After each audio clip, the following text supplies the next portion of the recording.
G'day guys, today we are talking about probably either very close number one or very close number two, or if not the number one exercise when it comes to chest development for most people, and that is the dumbbell bench press. Fantastic exercise.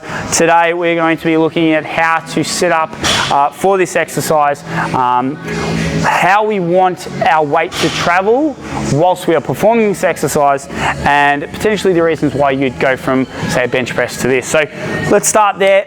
Why would we use this exercise?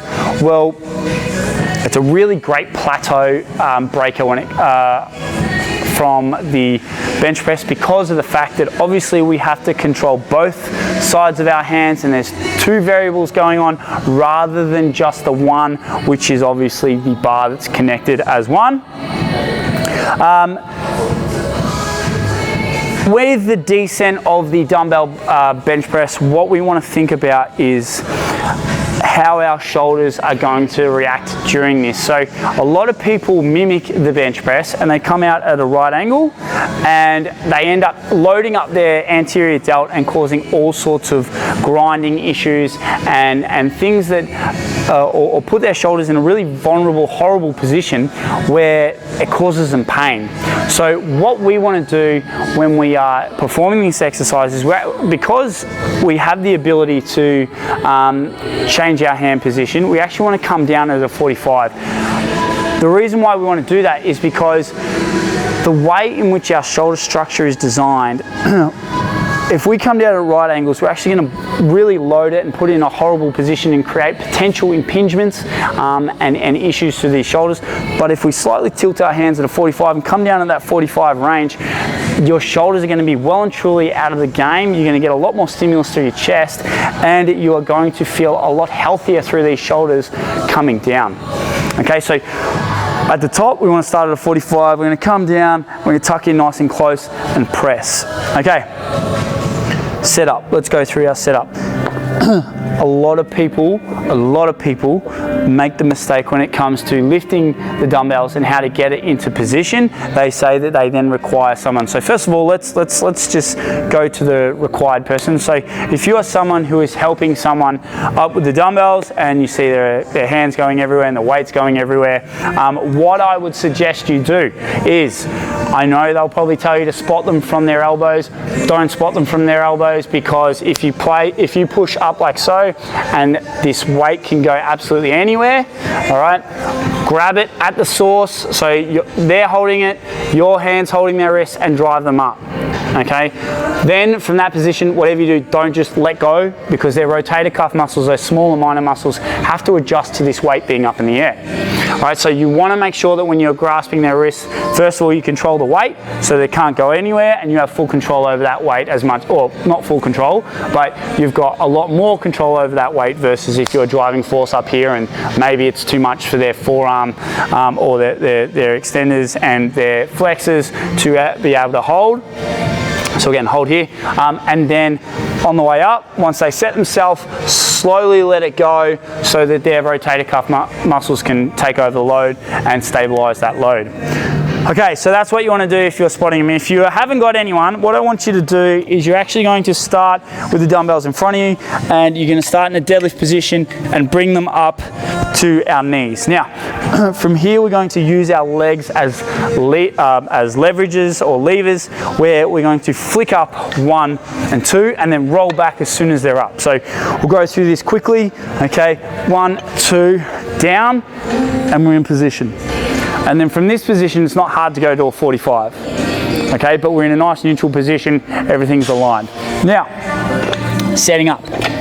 Once we're down in this position, if anyone knows anything about jiu-jitsu, in that if you place a lot of pressure on someone's chest, they don't tend to move too far. Okay, so what we can do is that we can use that to our advantage, and we can start to manipulate our position. Now, what I am looking to create is what we call thoracic extension. So placing your feet underneath your backside is going to start this chain of events. By placing it under your backside, it's going to tilt your hips. By tilting your hips, it's going to tilt your back, and all of a sudden you have this whole big U shape when it comes to, you have this big U shape, which is called thoracic extension. Okay, so we'll go through it just slowly. So if I'm in this position here and I place my feet underneath my backside, you can see that my hips dip and my lower back arches. Okay, so the next portion now is to control this upper portion, upper back. Now let's talk about this upper back. We know that whenever we're executing any lift, we want to create as much stability as possible. And in order to create stability for our chest, we actually need to pull our shoulder blades back and down and press from a nice flat back. Now we know that most backs aren't flat, they're slightly rounded. So what do we have to do? Well, let's pretend that this is our scapula and that the lats start at this point or attached to the scapula at this point. We want to pull our scapula back and then down with the lats. So we should have nice tight lats when we're doing any pressing. Okay, this is going to create a nice flat back, and that's the position that we want to press from. Okay, so we want to be driving our force out of that position rather than tilted. What happens when we are in this position? Well, if I pull my shoulder blades back and down, you can see automatically how much more my chest is pronounced. So for those who have shoulder injuries, there's a fair chance that we are pressing from this position. Now, when I'm in this position, I'm very caved in. And you can see that my shoulder is ahead of my chest. And so when I'm in this position, I'm bashing the crap out of my anterior deltoids. Now, the best case scenario is these overdevelop, and maybe you end up like this, but you end up with a really poor looking chest. You've got excessively big shoulders, which isn't a bad thing, but it's not a great thing if it, cancels out your chest. And the worst case scenario is that you impinge your shoulder, causes all sorts of grief, and it probably limits you from your ability to do any chest work whatsoever. So by pulling your shoulder blades back and down, you promote that chest, you take your shoulders out of the game, and all of a sudden, all that load is transferring through the bigger muscle anyway. There's a fair chance you're going to be able to move a great deal more weight. All right, so pull that shoulder blades back and down, a nice flat back, nice really good stable base to press from, and then press away. Right. So let's go through how we want this to look. All right, so we're going to grab a hold of the dumbbells. All right, we're going to flick 1 and 2, roll back, wedge our feet, and these dumbbells will sit here quite comfortably, and I can almost not do too much work in order to hold them. Okay, place my feet underneath my backside, and I actually want to drive my heels down. Okay, and this is a thing called leg drive. So especially when we get a little heavier, well, we want them down the entire time, but you can really drive them down towards the ground and get a little bit more oomph just to get that last 1 or 2 reps up. So heels are driving towards the ground, shoulder blades are pinned back and down. I've got a nice flat base, and we're going to press up. Now remember, we want to press at a 45-degree angle. We don't want to be horizontal like a barbell would be. We want to be on nice 45 in order to take that chest to its full range of motion and keep those shoulders nice and healthy and happy. All right, so shoulder blades back and down, chest pronounced, and we're going to come down to our armpits or just below, okay, and press. And we're just going to hold that nice 45-degree angle and just keep it nice and tight and press to that chest. And you'll feel your chest come alive. Now, if you want to at the top, you can give it a slight little internal rotation, but we don't want to end up at 90 degrees. We still want to keep a slight degrees of tilting. That's a really poor way to describe it, but it is what it is. Okay, but come down to 45. Press, 45, press, and keep a nice sturdy base. Use those legs as a way to get these weights up. Okay? And that there, team, is how you want to make sure that you execute your dumbbell press. Remember our acronym STEP, okay? Stability, so create a nice stable base with your legs, your hips, and your upper back. This will create tension through your chest.